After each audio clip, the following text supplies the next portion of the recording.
Looking at the commodities space, really, we of course have got to start talking about what's happening with crude prices because of the fact that we've seen pretty significant downside so far this week, and it's getting to a crucial point where if we broke a specific level on both Brent and WTI, then it could start to negate the medium-term uptrend that we do have in play.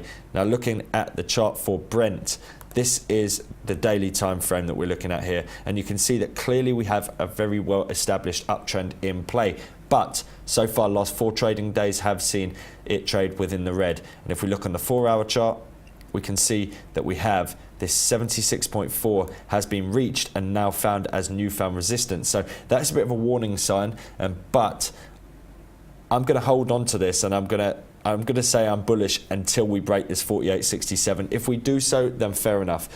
Also watch out for US crude because that's actually closer to it, so we could see the break first in US crude. But I would say that, and I'm losing my confidence a little bit, but I'm going to stay steadfast and say that I remain bullish in terms of the medium-term picture unless we break this 48.67.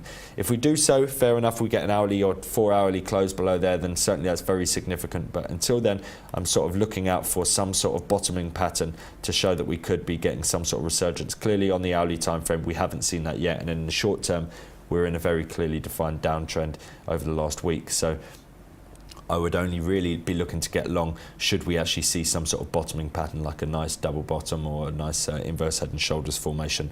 Finally, looking at what's happening in terms of gold, this is the hourly time frame. We'll take it out to a wider picture. This is the daily. It shows you that we have reached a crucial area of resistance, 1284. You can see previous peak on the 11th of March. This could potentially be a massive head and shoulders formation, but that would mean that we'd have to stay below this peak around about 1305. Now you can see heavily overbought at the moment, quite a lot of indecision going on at the moment, so it's going to be really crucial to see how we sort of end up at the end of all of this. Now this is it on the hourly time frame. We can see here that largely we've managed to break through this trend line support. We've also managed to break through this 50-hour SMA. But you can see we haven't broken below this 1276, and the crucial thing to note is always whether it's broken key support levels in terms of the horizontals and swing highs, swing lows, not necessarily just trend lines and moving averages, because that happens, but it often precedes that move. Now we can see that so far it's hit a bit of support on that 61.8, but finding resistance on that 50-hour SMA. So how we resolve this is going to be absolutely crucial. If we break below this 1276, we could be in line for some significant losses in terms of gold.